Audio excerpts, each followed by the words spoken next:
A note of warning.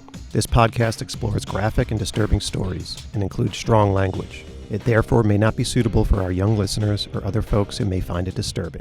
Hello and welcome to True Crime Daily, the podcast, bringing you high-profile and under-the-radar cases from across the country every week. I'm Billy Jensen, and this is Owen Michael. Hello. And our guest this week is Amaryllis Fox, a former CIA clandestine service officer and real-life undercover secret agent. So cool. Hi. Hi. Welcome. How you doing? Good. No longer. No longer, though. Yes. So, and you're also a writer. You have a book called Life Undercover, and you're a coder, which is awesome, a peace activist, and an entrepreneur. Most people don't meet too many former international spies, as far as they know. There might be some in this building, and we have no idea. More than you think. We've worked with each other for 3 or 4 years. I still am unsure about you. Well, you never asked me directly, and so therefore, Is that what it's like? I don't think that's a rule. I'm buying weed from you. I have to ask if you're a cop. Right, exactly. Buying weed. That's same thing. I mean, it was really a slippery slope. Weed is completely legal in LA. Yeah, it was a different time. So we have some questions. So it started with an algorithm in college. What was that about? That was about trying to understand what the hell was going on. It was right after 9/11. When I was a kid, the first person I knew who died was my really dear friend Laura in 3rd grade, and she was on the flight that went down over Lockerbie, Scotland. With her sister, her parents. Their whole family died. So was that Pan Am 103? Yeah. And it was a few days before Christmas. My parents waited until after Christmas to tell me, but it was the first real loss of my life, and it was caused by terrorism. And my dad at the time said, "You're going to be overwhelmed by these forces unless you understand them." And he introduced me to the newspaper. And that was like completely electric for me. You know, I really began reading it and following it so closely because I kind of had this sense that, you know, these characters seemed really remote, but they might jump off the page and steal my friends from the sky at any given moment. So it sort of had this outweighed importance in my childhood. And then when 9/11 happened, I was going into my last year at university in England, and I was home back in D.C., went and picked up my little sisters who were evacuated from the cathedral school because they thought the cathedral might be a target. And I'm looking at these 2 little girls in their school uniforms, and the radio saying we're at war, and I'm remembering my friend who died at just about the same age. And all of that kind of fear came back, and I remembered my dad's advice, you've got to understand it or it's going to overwhelm you. And so the algo really came out of looking at historical data to try to find correlations that might not seem immediately apparent, but would be able to explain or at least predict where terrorism might crop up. Things like the ratio of hookah bars to madrasas and the rate of change of that ratio. So basically showing how fast an area was becoming more conservative or more liberal and how jarring that transition was to people, or the percentage beneath livable wage that a border guard gets paid. So the kind of the ability to bribe people and move across borders. Oh, wow. And it turned out that when you looked at the data, you could weigh each of those differently and string them together and get these rankings of areas that you should be concerned about. So you're basically looking at you're ranking these hotspots then, and then they're probably on a scale where it's like this one has just jumped up considerably. There might be something going on there, whereas one has just kind of grown slightly. We have to keep a look on it, but we really got to look at this one. That's exactly right, and it's useful to be able to know where to look, but it's also useful in thinking about whether actually if bribery at borders is such a contributing factor. And it happens because border guards are paid so little. They're almost like waitresses are paid because they're expected to get tips to supplement their income. Right. In many of these countries, the border guards' salaries are set because they're expected to get tips to supplement their income, and that opens up the ability for anyone to cross a border as long as they can grease the skids. It's a lot cheaper and easier to fix that problem than to wait until the terror cell develops and go in with a military incursion. So the aim was to be able to nip these things in the bud before they got started. So as far as, the old school spies and the trench coats versus the technology, how much did you do with the technology versus sort of going undercover?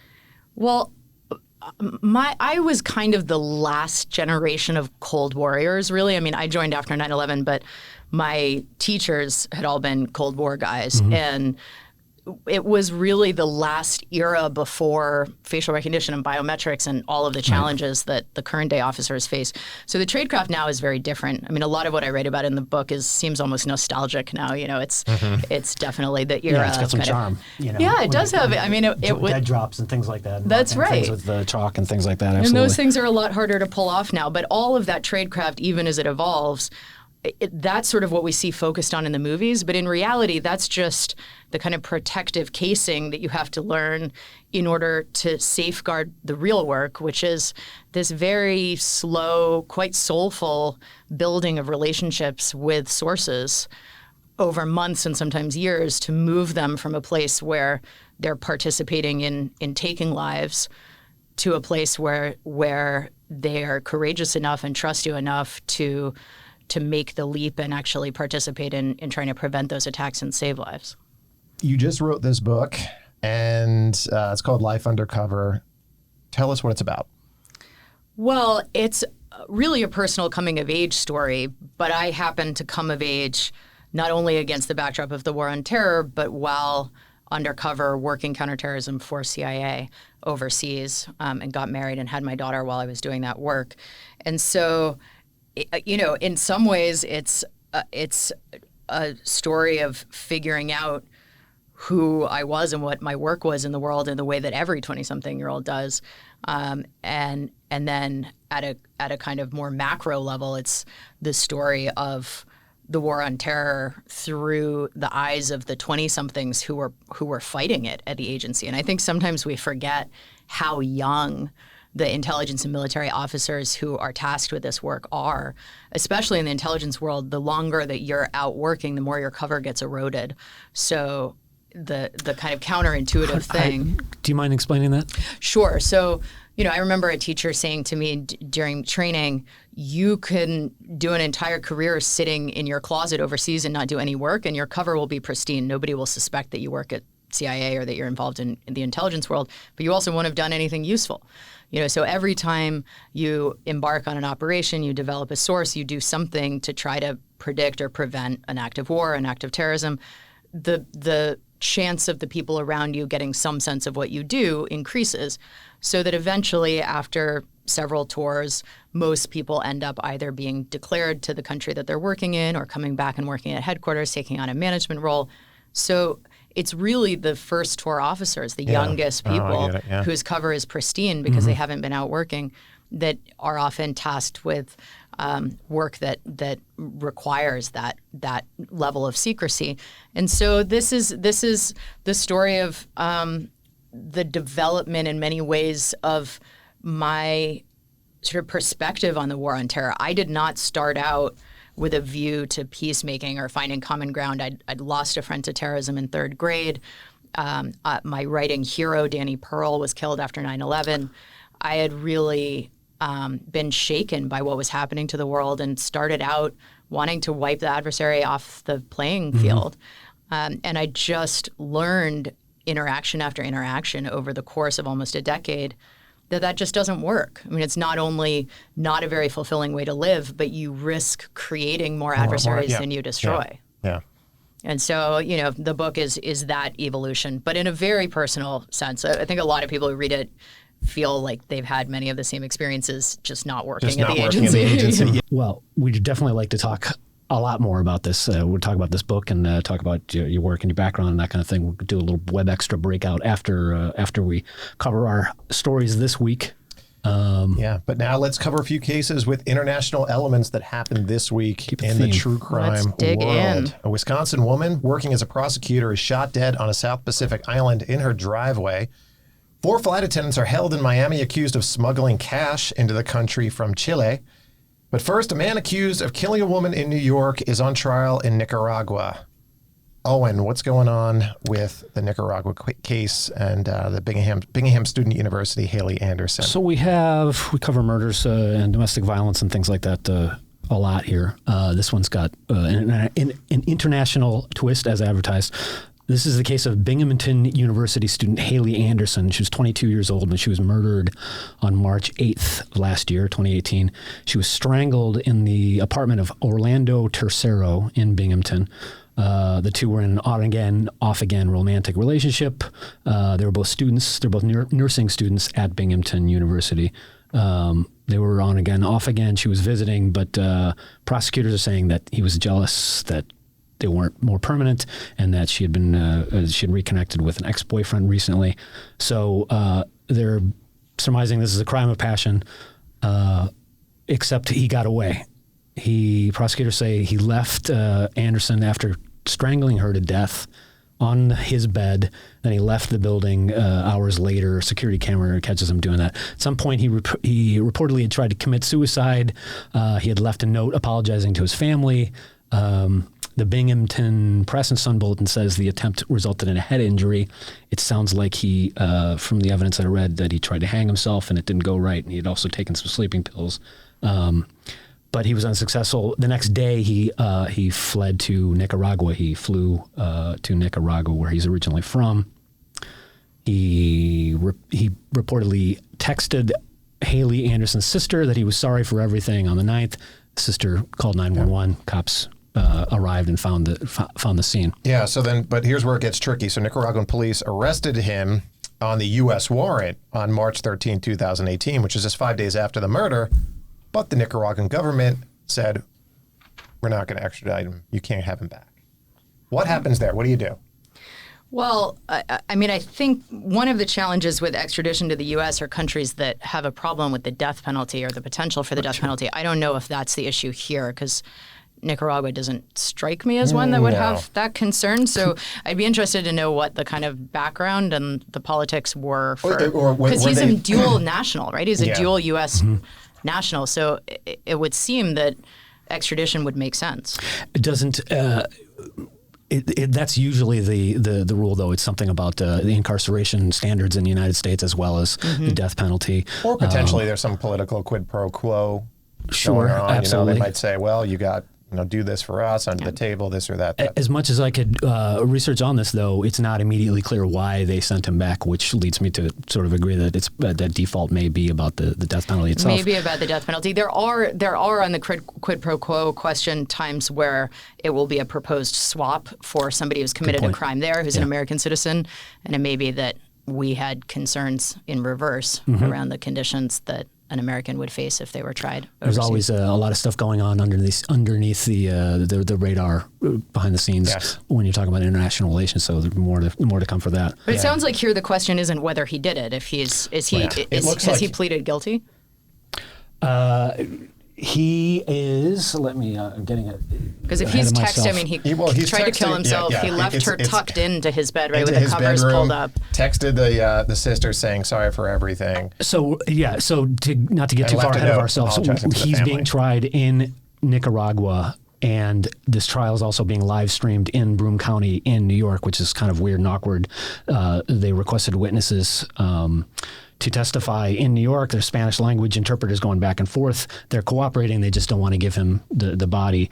They're charging him in Nicaragua with femicide, which I don't know if we make the distinction in the United States legal. I'm obviously not an attorney. I've never heard that before. But femicide, the murder of a woman, obviously. But he's wanted here. I believe they want to charge him here for second-degree murder. Yeah, second-degree murder charge in Broome County, New York. So that's outstanding.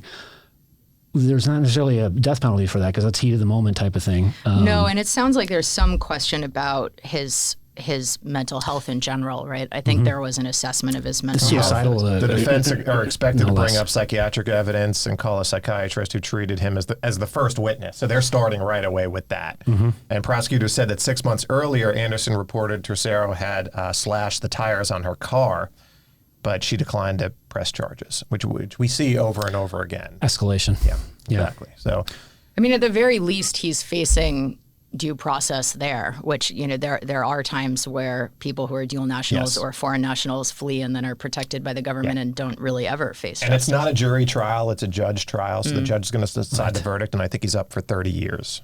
Right. 30 years in prison. So. It's definitely unusual. I mean, I'm struck by the fact that they're actually doing this coordination with, they're doing a live feed. We don't want to send you back the guy, but if you have witnesses against him, we're willing to, apparently this woman and her sister and several friends have got a lot of backstory with this guy with the tire slashing and all the rest.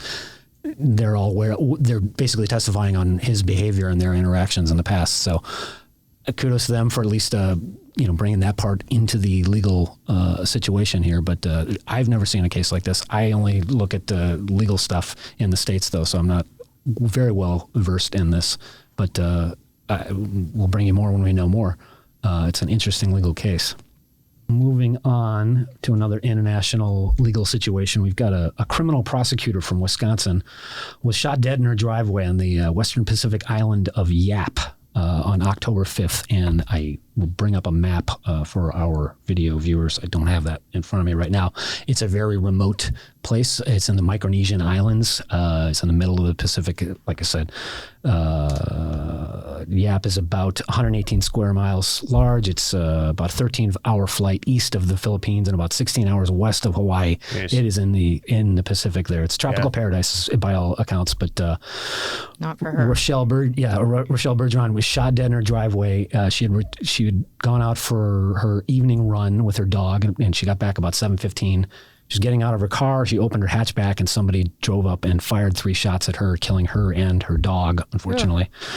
Bergeron's husband was inside the house baking brownies with a child that they were taking care of. The couple had only been married about a year. They reportedly wed on the island last October, attended by about 250 Yappies, as they are known, according to the New York Times, and they were reportedly popular on the island. She was a Wisconsin native. She'd been planning to move back to the U.S. soon. She was 33 years old. She'd been living on that island since 2015. She's currently serving as an acting attorney general of Yap State. She's previously a human rights lawyer in New York City and had worked in Washington, D.C. and in India.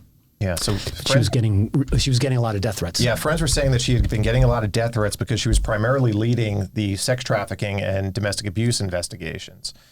And sex trafficking is apparently a big problem in the region. And the New York Post reported, as the New York Post is wont to do, they go to this one, Bergeron had taken to sleeping with a machete under her pillow. And taking a look at this crime, she obviously had a pattern. She would go out for a run with her dog every day. Good point. It's a very good chance that somebody who wanted her out of the way just knew that pattern, just waited there, knew she was gonna come back with the dog, and then took care of business. That's a good point. And so this place is it's its own entity, but it has a relationship with the United States. So I was trying to dig deeper into her relationship. She's an assistant. She's what do I call her? Acting Attorney General of the place, even though they have their own sovereignty, but they use the dollar and the English is official language.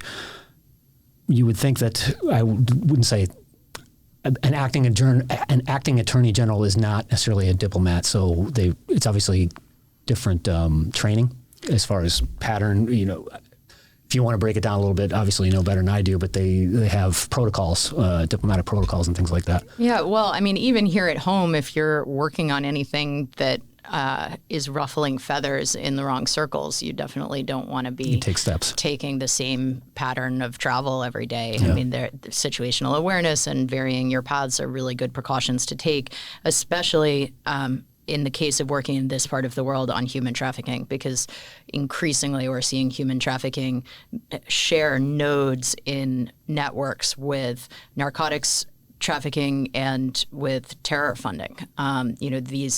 These illicit funds move through, if you imagine kind of different colored spider webs that share nodes, and even with the legal business world, money moves through all of them quite freely, and human trafficking is a big part of that. So if she had uncovered something that was going to disrupt that network, it is just as likely to fall foul of violence disrupting that as it is disrupting a cartel in Mexico. Mm-hmm. Is it a matter of, does this happen where you've got terrorism, you've got drugs, you've got human trafficking, which are 3 gigantic issues.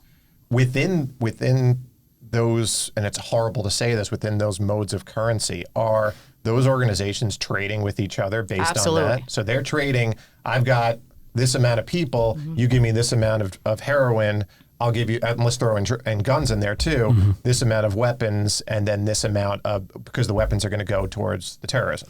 Absolutely, and not every node is on every network, right? But it can find its way through. Northern Burma is a great example where, you see meth and heroin being sold in exchange for cash and weapons to fund a civil war against the Burmese military.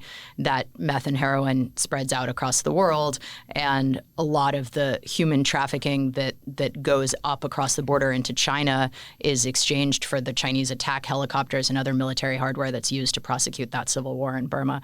And we see that all through Latin America, Africa, Southeast Asia, and South Asia. And for human trafficking network to be on the brink of something and have a prosecutor potentially about to bring it down, there is a lot of cash incentive on the line. There. Yeah. My question is, I definitely want to bring this up on a map at some point here, because this is really remote and doesn't seem like a way station. So I'm wondering whether this is sort of like a source, that this is where somebody who's a broker, to use an unfortunate term or something along those lines, you go in there, you basically kidnap little kids from there, or is this sort of a clandestine boat route or a plane route from the Philippines to the West Coast or to South America? Do you have any instinct on that? It could well be either of those things. A lot of the human trafficking challenge is actually on the high seas. We see not only migrant crisis and refugee smuggling, but sex trade and even workers who are forced to go out on fishing vessels for 2 years at a time. Actually, deep sea fishing has more humans enslaved than any other industry in the world. And because they're in international waters, it's very hard to police. And so a lot of the islands that are kind of remote way stations allow people who are operating in that lawless environment to stop over, stash their trade. Could be some corruption. And then you get somebody from, a human rights attorney from New York City come in there in 2015. It's going to take her a while to start building up cases, to start making enemies. But she's starting now. She's got a system. She's maybe potentially costing a lot of people a lot of money. And then... Yeah, I wonder whether they didn't care or didn't think this was going to be very high profile because it's such a remote spot and such a one individual. But it's very far away from the Philippines. But the maritime stuff that you bring up, I think it's called the Malacca Strait through there. That's one that's it's number one and number two in piracy. Exactly. So that whole archipelago and the whole entire region there is. It looks great. I'd love to go surfing there. I'd love to, take a vacation. But you hear, obviously, there's some things that are working out still. Well, that's the case with many of these environments. The islands of the Philippines are incredibly beautiful, but they suffer hugely from both separatist movements and Islamic extremist movements that in some cases have pledged by it to ISIS or to Al-Qaeda. And they are another example of groups that use trade in illegal timber, illegal gems, illegal humans in order to fund those fights. Yeah. So according to the island's governor, they have several persons of interest, and Hawaii News reports that they brought in a pathologist from Hawaii, and the FBI is involved as well. It's a small island. They say, depending on who you were talking to on some of these articles, the friends and the family were saying, this is a safe island. Not a lot of this stuff happens. 700 guns, I think, is what the estimate, a nonprofit that tracks things like this. They estimated there's maybe 700 guns in the entire Micronesian islands that this island is part of. So it's obviously not gangster's paradise kind of a thing. And I guess the question is this somebody who sticks around and is a permanent resident, or is this somebody who is using this as a waypoint? Yeah, and that's one of the things too, is that she gets shot. How quickly is that reported? How many boats are coming out of that area? Did the gunman shoot? Which is what happens a lot. Gunman shoots her, gets on a boat. Yeah. And is off. So it potentially could be a tough one. But, yeah, condolences to the family. It's tragic, but when we got the FBI on the case, hopefully that will help the situation there. So in Miami this week, 4 American Airlines flight attendants were busted allegedly smuggling cash. On Monday, a Customs and Border Patrol agent stopped Carlos Munoz-Moyano, a flight attendant who had just gotten off a plane from Santiago, Chile, and asked him how much money he had during a routine check. And he said $100. As and then they started searching him, and then he said, no, $9,000. My mistake. You do that all the time. I do that all the time. Hundreds. When I'm at the casino, it's the opposite. Other agents were alerted, who then stopped 3 other flight attendants from the same plane. So where there's smoke, there's fire. And it was Maria Roman-Strick had $7,300 on her person. Maria Wilson-Ossandon had about $6,300 on her person, according to CNN. Those 3 suspects then completely turned around and named Maria Pasten-Cuzmar. It's unclear if she was carrying cash, but the Miami Herald says they named her as a person who, quote, directed them to transport U.S. currency into the United States and deliver it to a known person. All 4 flight attendants live in Santiago, Chile. She's the ringleader. She is the ringleader. Yeah, she's the one that put us up to it. Maybe whether that's true or not, or whether it's just like, I really hate, I hate when she's the crew chief. Yeah. We'll find out. And we think this is legitimate U.S. currency. What they said. I haven't seen anything to the contrary. I've looked at basically Miami Herald and CNN are the main reporters on this. It seems American dollars. Bill, as you were saying, that the total cash seized was about $22,000. Excuse me, $22,671. And the Miami Herald reports that the arrest documents say these people said that they were going to receive 1% of what they were carrying. That was their carrying fee. So that would have been $90 for the dude, $73 for another one, and $63 and change for the third person. Of course, they could be lying. It could be. It's just funny because there's so many easier whatever. ways to launder money or to transfer money. There are Havala networks all over the world where you can walk into a convenience store anywhere. You put your $22,000 down, and he picks up a phone, and his uncle's brother's friend, on the other side of whatever border, will pay it out to whoever walks in, and it's totally untraceable, and nobody has to cross a border with cash. And that's one of the real challenges in investigating terror cases, is not being able to follow the money in that way.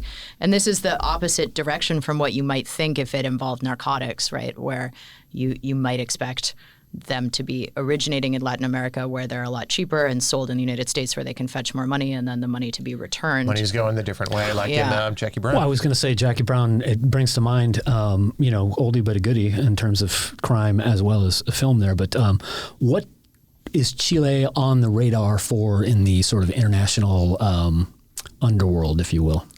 Well, it's a relatively stable. I shouldn't say relative. It's a stable country. It is, but there are parts of the border region there that are associated with fugitive travel, with terror groups. Less so now, but in the time immediately after 9/11, it was sort of one of the centers of Islamic extremist kind of go here while you're hot and take some time. Hide in the Chile's not jungle-ish, but I guess in the northeastern area there, when you're approaching Bolivia and places like that you can hide in the mountains, basically. It became a community that could kind of fly under the radar. But in terms of its money laundering, I think that its involvement doesn't raise any particular flags for me, but I'm just surprised that any sort of professional outfit would think that going through U.S. airports was kind of the easiest way to do this. Of course, we see it with drug mules, but the problem with actual narcotics is that it's a physical item that one way or the other you do have to actually carry across borders, and a submarine or a tunnel or somebody's belly. But cash isn't like that. It's fungible, right? Exactly. I'm wondering too if it's just. This is Miami. We've got certain stereotypes about Miami.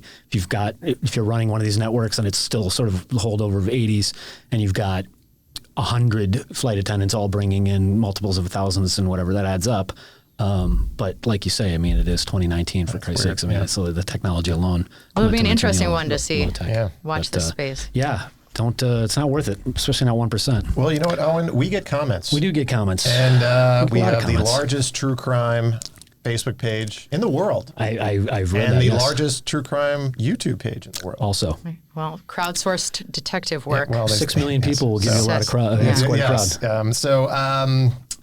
The first one comes out of Georgia. It's Halloween time. 3 sex offenders in a Georgia county are suing the sheriff over signs warning families not to trick or treat at the offenders' homes.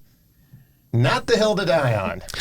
So last year, and this seems to me not controversial whatsoever. I think other counties across the country do this, but this one in particular, the sheriff made a big display of saying, like, we're going to do this. You have to stay inside. Don't go to here.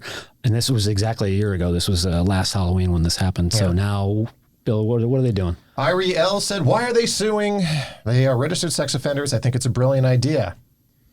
Dea T said they decided to do what they did, keep the signs up and keep the kids safe. And Katie C. said this is a great idea. Should be a sign in their yards all year long. Now, Owen, I don't think I saw any hey, they serve their time. They should be able to have kids come to their... You're not going to find that anywhere. I don't think. That's a tough stance to take. On 8chan or 4chan or something like that, maybe. But this is an issue particularly, and there was a story in the news this week about a woman who was playing Pokemon Go and got murdered, which was that's the second time that's happened. Somebody in San Francisco had happened before too, remember? Right near me in my house in Phoenix, they have Pokemon Go, and I played it right in the beginning, of course, because I got Everybody did. And they have like these little places where you can go and collect the monsters, and you got to catch them all. I don't know if you know that or not about Pokemon, but there was one, and it was because this guy had this this weird kind of sculpture in the front of his house, and I knew this just because I checked out my neighborhood. That was a sex offender's house.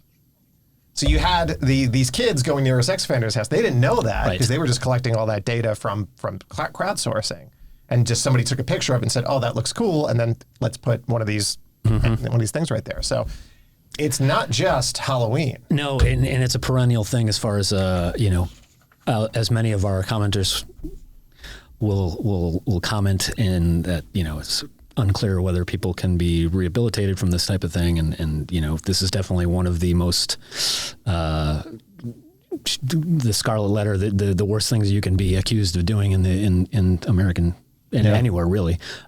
So not going to find a lot of sympathy. Somebody may have a good point here. Why wouldn't you have that on your house all year round? Well, and in apps. I mean, there is an app, right, that you can look at your neighborhood and see where these registered addresses are. I assume that database has an API that coders and developers can use. It should. And as soon as I did, it was like a week after it came out, and I sent an email to I sent probably a tweet, I think, to the developers and said, hey, this ain't cool. I don't know if they fixed it or not, but... Yeah, so maybe it's a gentle reminder, too, as a Halloween trick-or-treating season comes up, check your local registries. Don't have to be paranoid of your neighbors, but better safe than sorry. Yes. Well, I'm going to go to Alabama now. Police say an Alabama woman told a story about trying to shoot a rabid raccoon to cover up a fight that left her and her boyfriend with gunshot wounds. Mary W. said, is this a script for a cartoon? We work at Warner Brothers. We are very familiar with cartoons. I didn't remember this particular. Was a pass last time I tried to pitch that cartoon. But Lorena D said, never ever give them raccoons a gun, especially when they may be rabid. Especially then. And William P. just wrote Alabama. I bet William P. is from Florida. And he just was like, with apologies to Alabama as well as Florida. Yeah. We had discussed this earlier. We love all the states. We do. Alabama's definitely up there with some of the more interesting crimes we've covered in this particular podcast over this year. So don't stop. Keep doing what you're doing. Don't stop. We genuinely love you. Keeping it in the South, police in Tennessee arrested a man named Tupac A. Shakur after they say he pulled a knife on them and was found with meth. Stephanie G. said this Tupac looks like he'd been drinking a 12-pack. Not a 2-pack, a 12-pack. I got a it. wordplay there. I got it there. Gabriel F. said a bootleg Tupac Shakur. Where they find this guy? What's next? A Dollar Tree Biggie Smalls. Could happen. And Dina F. said, y'all said Tupac was still alive. Well, we were discussing that earlier. It'd be a hell of a... No, it's not him. Be a hell of a trick. It's just, we had this, and we had the guy last week talking about McLovin. Remember, we had McLovin. Indeed. I couldn't track down the information on this. It seems to be, this is the guy's real name. He didn't change it. I don't know how, he's 40 years old.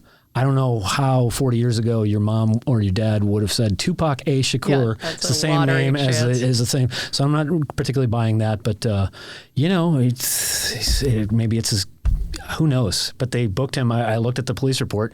His booked under as Tupac A. Shakur, which is the exact same initials as our. Well, either way, he should be capitalizing on that rather than. Yeah, I would think maybe he's a local, he's a local hero around there. Anyway, if anybody doesn't know who we're talking about, Tupac Shakur is probably one of the greatest rappers who ever lived, and is not with us anymore. He was shot dead in the 90s. If you're on YouTube, just go Google him. Or is he? Indeed, he could be hanging out in the Yap Islands. Well, thank you, Amaryllis Fox, for being our guest this week. Thanks for inviting me. Where can viewers and listeners find out more about what you're working on? Well, I have a book out at the moment, Life Undercover, Coming of Age of the CIA. Your local bookstore. Yes, or always the failing local that, bookstore. Amazon. Yes, you go to every local bookstore and then go to the library. While playing Pokemon Go, then go to the library. Stay busy, folks. Then, last resort, Amazon. Yeah, we love Amazon. And beyond that, check out Team Rubicon and a few other of the organizations that I've been volunteering with on Instagram and AmaryllisFox.com. That's great. AmaryllisFox.com. Team Rubicon is great. I'm very impressed with the whole organization. Team Rubicon is fantastic, and whether or not you're a veteran, you can do amazing work with them. I highly, highly recommend checking out a deployment. It's one of the most rewarding things you can do. Excellent. All right. And of course, we'll have those details in the descriptions of the podcast and the video. And that's our show for this week. You can find our content on Spotify, iTunes, Stitcher, and Google Play, and on YouTube. And get updates and subscribe to our newsletter at truecrimedaily.com. Until next week, this is True Crime Daily, the podcast, reminding you, don't do crimes.